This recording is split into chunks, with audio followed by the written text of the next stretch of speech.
할렐루야. 어제 봄비가 오고 날씨가 쌀쌀할 줄 알았는데 굉장히 따뜻합니다.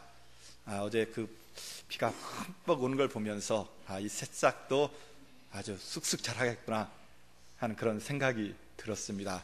오늘 이 시간 우리에게 은혜의 단비가 내려서 우리의 믿음도 쑥쑥 자라나는 이 시간 되기를 소망합니다. 옆에 계신 분 손잡으면서 우리도 은혜의 단비 받아서 우리의 마음이 활짝 열리고 믿음이 쑥쑥 자라기를 바랍니다. 이렇게 인사 나누겠습니다. 은혜의 단비를 받아서 우리의 믿음이 쑥쑥 자라기를 소망합니다. 너무 얼굴이 굳어 있어서요, 어떻게 하면 좀 웃게 하실까, 얼굴을 펴게 하실까, 제가 찬양을 들으면서 계속 머릿속에 생각했습니다. 그래도 여러분들 얼굴이 좀 밝아지니까 마음이 편합니다. 정말 이 봄의 기온이라는 거, 하나님의 그때 섭리라는 것이 놀랐습니다.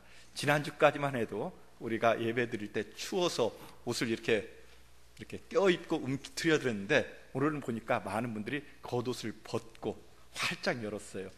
이 모습을 보면서 정말 하나님께서 그 우리의 마음을 이렇게 열어주셔야 은혜도 우리 가운데 임하겠구나 하는 그런 감동이 있었습니다. 이 시간 마음을 활짝 열고 주시는 하나님의 은혜가 여러분에게 임하기를 다시 한번 주님의 이름으로 축원합니다.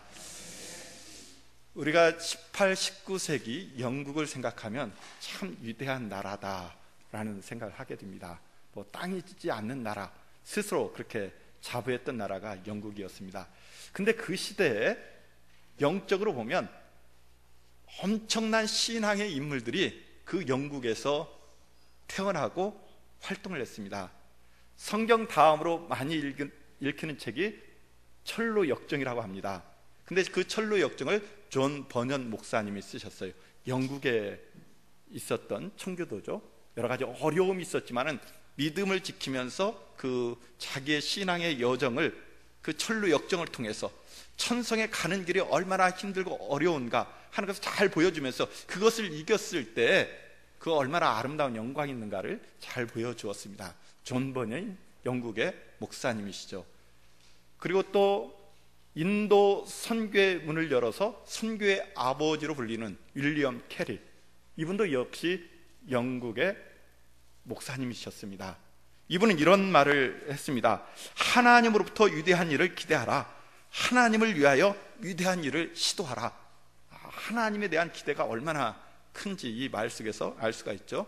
그리고 세계 감리교의 창시자였던 요한 웨슬레, 세계는 나의 교구다. 하나님이 그 마음속에 들어오니까 세계를 품고 기도했던 분입니다. 그 존 웨슬레가 이런 말을 했습니다. 나는 한 권의 책, 성경의 사람이 되고 싶다. 자기의 자유된 것은 오직 성경 안에서, 성경 말씀을 통해서 이루어지고 있다라는 것을 고백한 것이죠. 우리도 참 이 영국의 많은 영국 교회에 빛을 지고 있습니다. 우리나라에 처음 성경을 번역하고 전파해 준 사람이 존 루스 목사님이세요. 스코틀랜드 선교사였습니다. 그리고 이 땅에 비록 발을 디뎌 놓지 못했지만 처음 온 개신교 선교사는 웨일즈 출신의 토마스 선교사입니다. 대동강변에서 목이 잘리는 순교를 당했죠. 그런 순교의 피, 그리고 성경을 번역하는 그런 노력으로 오늘날 한국교회가 이렇게 성장하고 큰 결실, 은혜 속에 우리가 살고 있는 줄 믿습니다. 그렇게 한때 그 영국이란 나라 속에서 엄청난 신앙의 인물들, 교회 선교 활동이 일어났었지만 오늘날 영국 교회의 형편은 어떻습니까? 여러분 들어서 아시겠지만은 교회가 텅텅 비어 있다. 아니, 텅텅 비는 정도가 아니라 교회가 이슬람 건물로 바뀌고 있다 하는 이야기를 듣습니다. 그 이야기는 그만큼 교회가 침체되고 있다는 말씀이겠습니다. 왜 침체되겠습니까?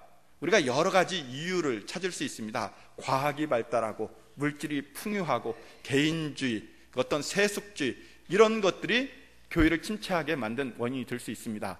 그러나 정말 교회를 사랑하고 정말 하나님을 사랑하고 영국 교회를 사랑하는 사람들, 왜 우리 영국 교회가 이렇게 침체되어 있는가? 그 원인을 이렇게 말씀합니다. 하나님의 말씀을 더 이상 믿지 않는 잘못된 성경관 때문에 오늘날 영국교회가 침체되어 있다, 이렇게 말씀하고 있습니다. 우리가 하나님의 말씀인 이 성경을 진리의 말씀으로 믿고 또 그것을 배우고 그대로 살아갑니다. 그런데 영국의 많은 사람들이 이제 과학과 여러 학문의 발달로 인해서 그렇겠지만은 이 성경에 있는 말씀을 믿지 않는다는 거예요. 그러다 보니까 이게 성경이 그들로부터 멀어지고 그들이 읽지를 않습니다. 그 결과로 오늘날 영국교회가 침체되어 있다. 세상이 그걸 어떤 하나님으로부터 멀어지는 결과를 가져오는 것을 볼 수가 있습니다. 그만큼 우리 기독교에서는, 우리 신앙에서는 성경이 중요하다는 것을 알 수가 있습니다. 성경을 통해서 우리가 하나님을 알 수 있고 하나님을 만날 수 있고 하나님의 뜻을 깨달아 알 수 있습니다. 그런데 우리가 성경을 읽지 않으면 우리 생각대로 살아가게 되는 것이죠.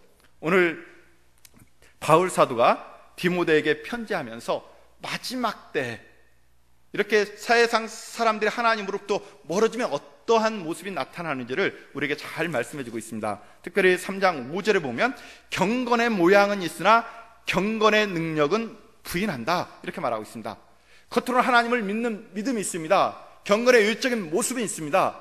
그러나 그 안에 정말 하나님을 믿는 신실한 믿음, 그 하나님 안에서 믿는 믿음 속에서 나타나는 경력의 능력은 인정하지 않는 껍데기 신앙의 모습을 말씀해 주고 있습니다. 말세가 되면 고통의 때가 오는데 이런 경건의 모양은 있지만 경건의 능력을 부인하는 그런 때가 올 것이다. 너는 이런 새 속에 물들지 말고 이런 세상 풍조에 쫓아가지 말고 오직 믿음을 온전히 지켜라, 이렇게 말씀하고 있습니다. 그 마지막 때 하나님의 경건의 능력을 부인하고 하나님을 인정하지 않을 때 어떤 현상들이 일어나는가 1절에서 4절까지 쭉 계속해서 말씀하고 있습니다. 2절에 보니까 사람들이 자기를 사랑하며 하나님을 인정하지 않을 때, 경건의 능력을 부인할 때 자기를 사랑하며 돈을 사랑하며 자랑하며 교만하며 비방하며 부모를 거역하며 감사하지 아니하며 거룩하지 아니하며 무정하며, 이런 일들이 일어난다는 겁니다. 선을 사랑하지 않고 쾌락을 더 사랑하는 그런 시대, 어찌 보면 우리 시대의 모습이죠. 우리는 굉장히 풍요한 시대에 살고 있습니다. 뭐 한 20년, 30년 전에 비교하면 예전에는 먹을 것 걱정했었는데 요즘 그래도 먹을 것 걱정은 하지 않습니다. 무엇을 입을까 걱정했는데 지금은 어떤 것을 입을까 선택의 문제로 고민하고 있습니다. 집의 문제도 어느 정도 해결이 되어서 굉장히 풍요한 시대, 엄청나게 우리를 즐겁게 하는 것들이 많이 있습니다. 이런 세상 속에 살면은 우리는 당연히 행복하고 인생에 만족해야 할 것 같습니다. 그런데 여러분, 정말 우리는 현재 살아가는 우리의 삶에 만족하면서 행복해 하고 있습니까? 여러분이 가슴에 손을 얹고 대답하면 그래도 뭔가 부족하다, 결코 행복하지 않다, 조금 불행한 것 같다 라는 대답이 많지 않을까 싶습니다. 왜 그렇습니까? 그렇게 많은 것들이 채워지고 풍요롭고 그리고 첨단의 과학 문명의 시대를 살아가는데 왜 우리는 행복하지 않을 걸까요? 만족하지 못하고 뭔가 불편하고 불만족스러워 하고 있겠습니까? 특별히 신앙인으로서 우리들이 이 신앙의 삶 속에서, 신앙의 교회 생활 속에 얼마나 기쁨을 여러분들 맛보고 있습니까? 그래도 예전에 교회 오면 설레임이 있었잖아요. 기뻤고 웃음이 있었고 그저 교회 안에서 함께 먹고 마시며 그냥 앉아있는 것 자체, 예배하는 것 자체로 굉장히 행복하고 기쁨이 있었습니다. 그런데 점점점 그런 것들이 사라지는 것 같은 느낌을 받습니다. 왜 그럴까? 결국은 세상의 영향 속에서 우리가 세상의 가치를 쫓아가기 때문에 그렇습니다. 우리 중심이 흔들리고 있기 때문에 그렇습니다. 세상은 정말 무엇이 옳은가? 정말 우리가 어떤 것을 기준으로 선택할까? 세상의 기준으로 보면 무엇입니까? 나에게 편한 것, 나에게 유익이 되는 것, 굉장히 자기 중심적인 선택을 하도록 강요하고 있습니다. 그렇게 살아갑니다. 그런데 그것이 나는 좋을지 모르지만은 상대방에게 얼마나 아픔을 줍니까? 나도 좋은 게 아니에요. 결국 상대방이 아프기 때문에 결국 내가 그것을 얻는다 할지라도, 쟁취한다 할지라도 뭔가 허전함이 우리 안에 있습니다. 가치관이 혼돈되고 있기 때문에 문제입니다. 정말 세상이 요동치고 있는 거예요. 이럴 때 우리의 중심을 바로 잡아야 되겠는데, 그렇게 하기 위해서 어떻게 해야 되겠습니까? 오늘 바울 사도는 그렇게 말합니다. 12절에 보면, 무릇 그리스도 예수 안에서 경건하게 살고자 하는 자는 박해를 받으리라. 하나님 뜻대로 살고자 하면 세상이 손해를 보고 불편함이 있다는 겁니다. 지금 우리 시대에 그렇잖아요. 세상 속에서 사업하면서 또 세상의 사회생활하면서 나름대로 하나님 말씀 따라 정직하게 살려고 하면 세상 사람들이 나를 이용합니다. 또 손해를 봅니다. 뭔가 온전히 사회생활을 못할 것 같아요. 그래서 적당히 타협하면서 살아가려고 합니다. 그러나 바울 사도는 이렇게 세상에서 너희들이 경건하게 살고자 할 때 박해를 받고 속이 당하기도 하겠지만은 오늘 14절에서 뭐라고 말하느냐? 그러나 너는 배우고 확신하는 일에 거하라, 이렇게 말하고 있습니다. 배우고 그것을 확신하고 신뢰하고 그리고 그대로 살아가라, 거하라, 이렇게 말하고 있습니다. 무엇을 배우고 확신하고 무엇대로 살아가는 거겠습니까? 성경의 말씀을 배우고 성경에 나오는 모든 것들을 정말 신뢰하고 확신하고 그 진리대로 살아가라. 그리하면 너의 인생이 잘 될 것이다, 이렇게 말씀하고 있습니다.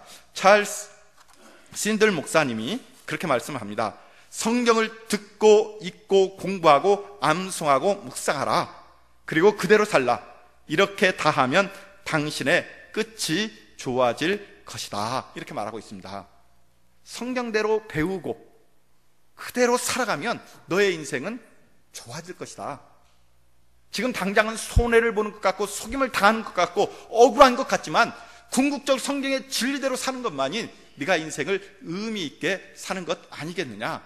결국 이 혼돈의 시대, 이 시대를 우리가 잘 살 수 있는 비결은 결국은 성경으로 돌아가야 되는 줄 믿습니다. 성경 말씀을 읽고 확신하고 그대로 살아갈 때 우리가 세상에 많은 유혹이 있다 할지라도, 여러 가지 억울함이 있다 할지라도 우리가 흔들리지 않고 이 길을 꿋꿋하게 걸어감으로 말미암아 내 인생이 진정 의미 있는 인생이요, 잘 사는 인생이요, 승리하는 인생이 되는 줄 믿습니다. 그래서 바울 사도는 오늘 말씀에서 너는 배우고 확신하는 일에 거하라, 이렇게 말하고 있습니다. 그런데 그 말씀 앞에 뭐라고 되어 있어요? 그러나 세상 사람이 다 이렇게 살지 않고 세상에 그렇게 가치관에 흔들리면서 따라간다 할지라도 그러나 너는 배우고 확신하는 일에 거하라. 너는 어려서부터 성경을 배우지 않았냐? 성경 말씀을 기준으로 삼고 살아가라고 말씀하고 있습니다. 왜 그렇습니까? 왜 성경의 말씀이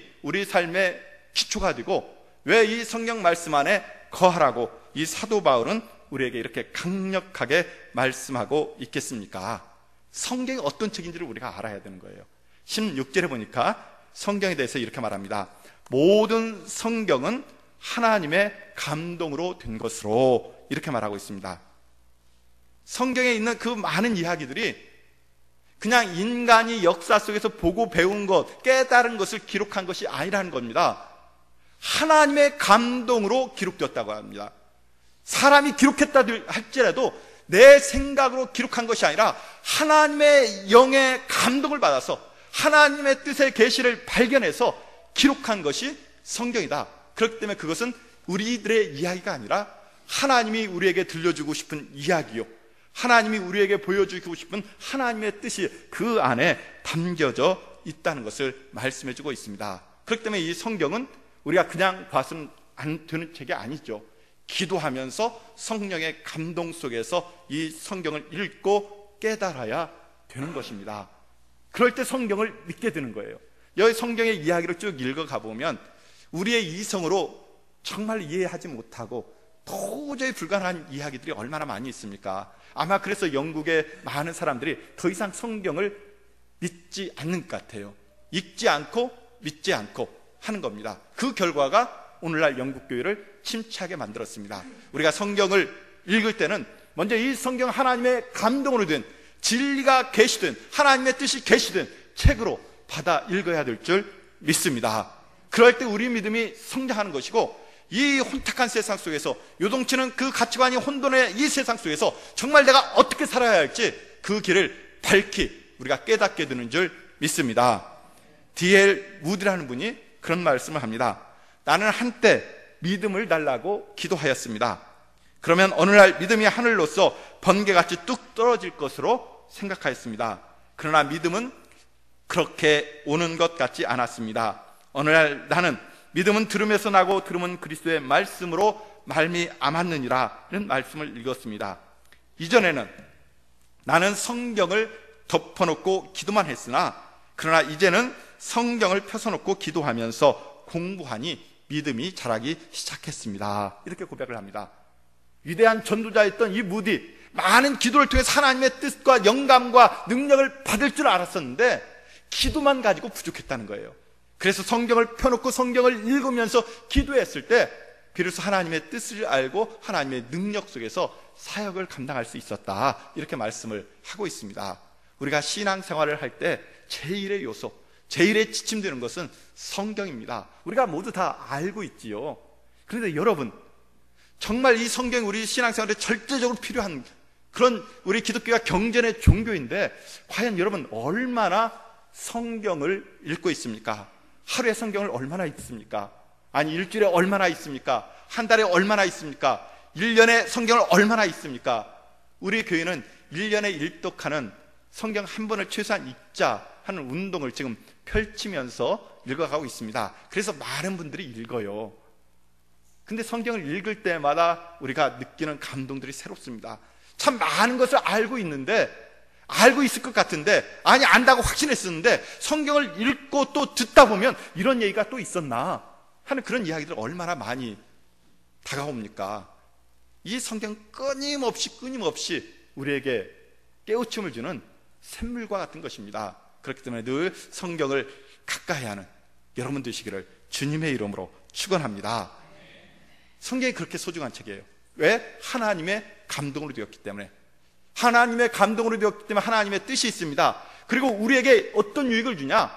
오늘 말씀 15절에 보니까 이렇게 말하고 있습니다. 또 어려서부터 성경을 알았나니 성경은 능히 너로 하여금 그리스도 예수 안에 있는 믿음으로 말미암아 구원에 이르는 지혜가 있게 하느니라, 이렇게 말하고 있습니다.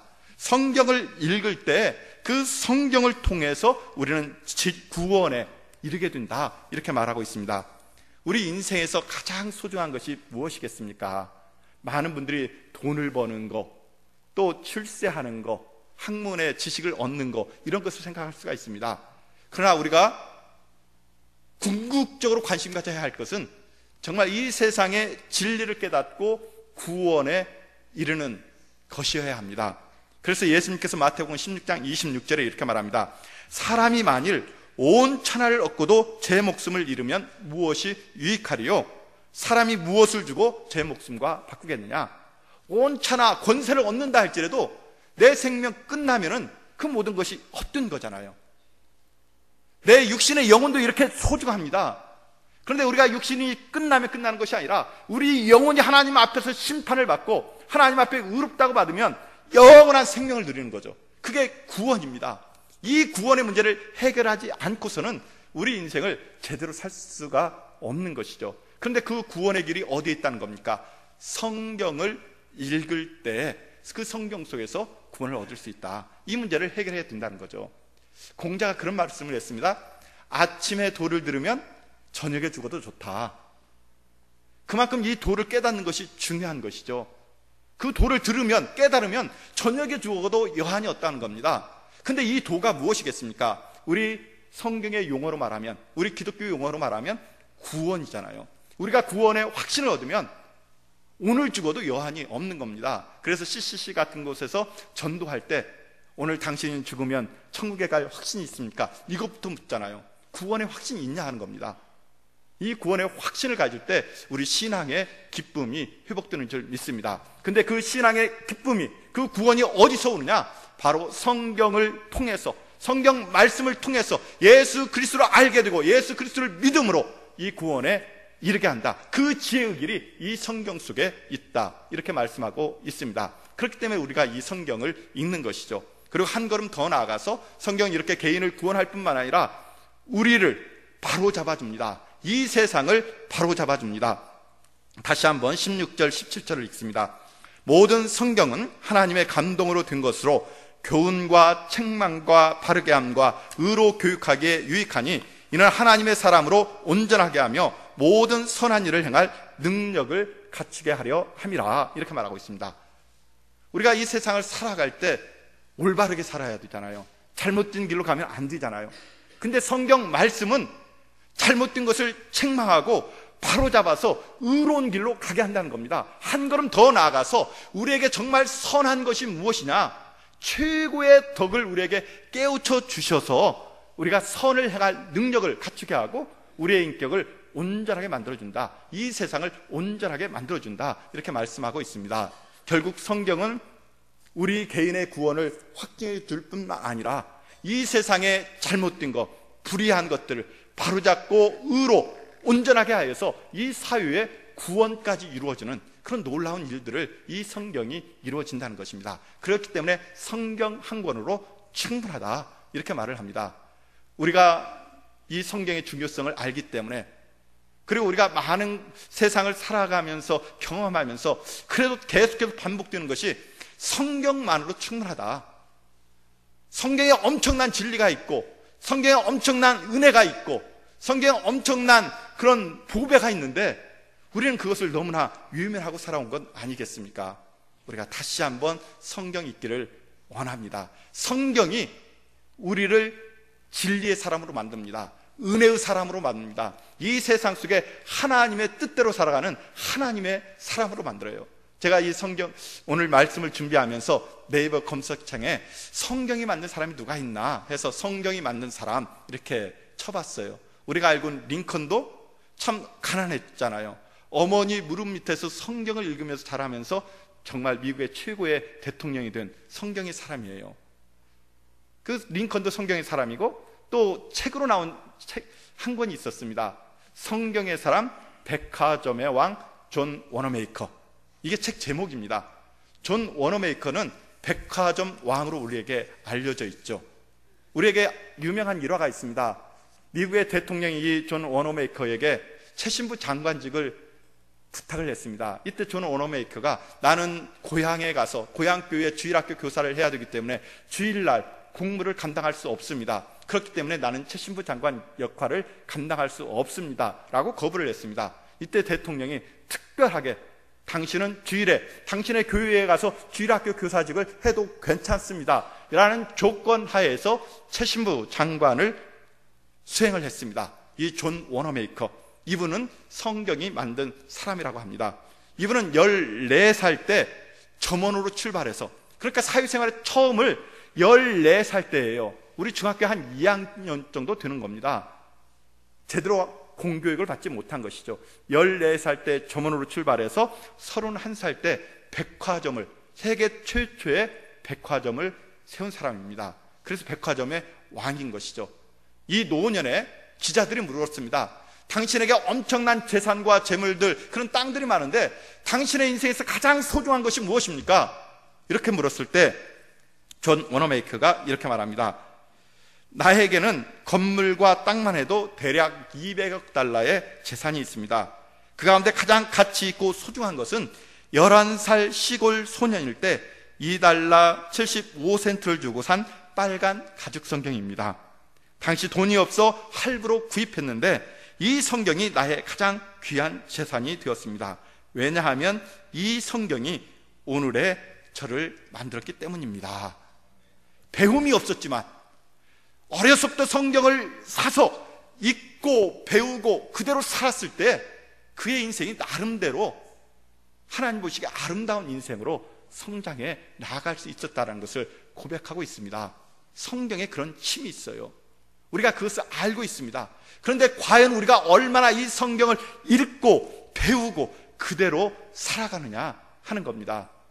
우리는 새벽 기도에 나오시면 1년에 성경 한 번을 일독할 수 있도록 계획하고 있습니다. 그래서 여러분 주보에 보면 새벽 기도의 말씀 묵상으로 시작하는 하루 보면 오늘은 신명기 18장 18장에서 21장까지 읽도록 되어 있습니다. 오늘 읽을 본문이에요.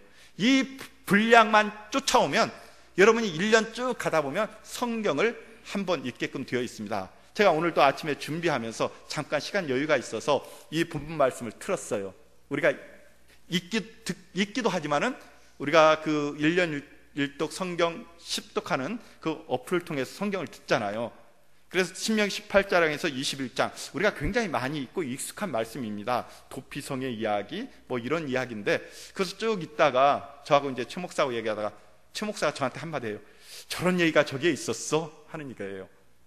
우리가 많은 성경을 읽지만은 새로 들으면 미처 생각지 못했던 것들을 깨닫기도 하고 알지 못한 것들을 알게 되는 그런 놀라운 은혜가 있습니다. 그러니까 여러분들, 내가 성경을 많이 읽었기 때문에, 성경을 많이 알기 때문에 성경 읽을 필요가 없다, 그렇게 말할 이유가 없습니다. 날마다 새로운 사실이 드러나고 아는 사실이라도 그 의미가 새롭게 그 안에서 솟아나는 것을 볼 수가 있습니다.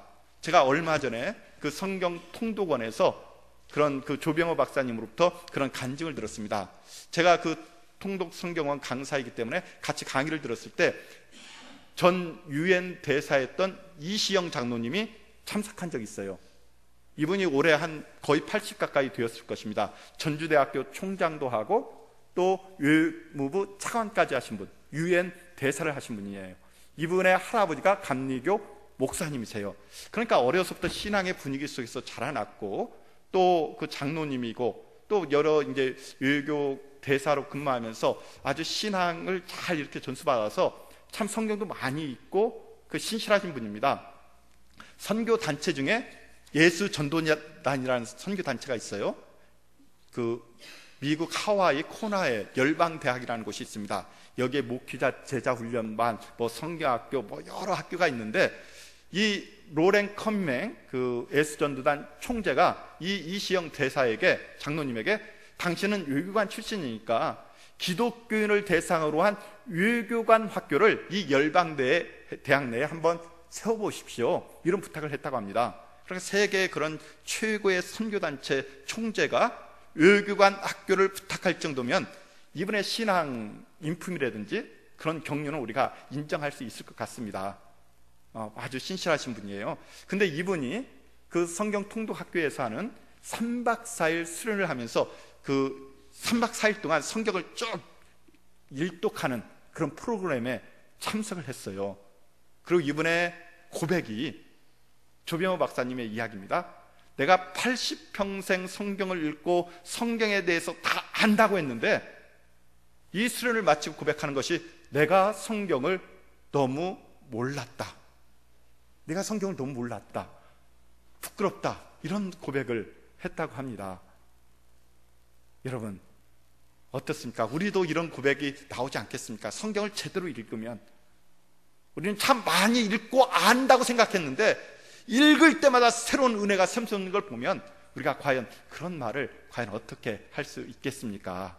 우리가 새벽 기도를 나오면서 성경을 읽고 또 최소한 하루에 한 장씩 읽고, 이것도 힘들면 듣기라도 해서, 요즘은 이제 그 핸드폰 속에 아까 말했던 어플이 다 들어가서 우리가 들을 수 있잖아요. 듣기만 해도 요즘 은혜가 됩니다. 우리가 지금 새벽 기도일 때 한 3장씩 눈으로 읽으면서 귀로 들으면서 성경을 통독해 나아갑니다. 굉장히 은혜가 돼요. 정말 성경이 우리에게 소중한 책인데, 정말 하나님 우리에게 주신 최고의 보배인데 우리는 왜 이것을 그렇게 썩혀 묵혀 두고 있습니까? 우리가 오후 예배 때도 성경 통독을 해 나가잖아요. 오늘부터 창세기 시작합니다. 처음부터 시작해요. 오늘 이제 오후 예배 때 성경 1장에서 11장까지 원역사에 대한 이야기를 하고, 또 수요일에는 그 본문을 직접 눈으로 읽습니다. 그러니까 우리 교회 목회의 그 모든 초점이 지금 성경 통독에 맞춰주고 있어요. 새벽 기도회에, 오후 예배에, 수요 예배에 모두가 성경 통독으로 돌아가고 있습니다. 그만큼 소중한 거예요. 이 성경을 우리가 읽음으로 말미암아 여러분의 영혼이 살아나고 여러분의 가족들, 자녀들이 살아나고 또 이 나라와 민족이 살아나는 줄 믿습니다. 오늘 바울 사도가 그렇게 말합니다. 너는 어려서부터 성경을 알았나니, 우리만 성경을 읽을 것이 아니라 우리의 자녀들, 손자들 어려서부터 그 성경을 읽어주면 그 어린 영혼 마음 속에 하나님의 마음 깊이 새겨져서 정말 존 워너메이커와 같은, 링컨과 같은 그런 위대한 사람들 충분히 되리라 믿습니다. 우리가 다시 한번 성경의 소중함을 깨닫고 정말 날마다 읽고 묵상하고 그대로 살아서 여러분의 끝이 아름다운 인생 되시기를 주님의 이름으로 축원합니다. 함께 기도합니다.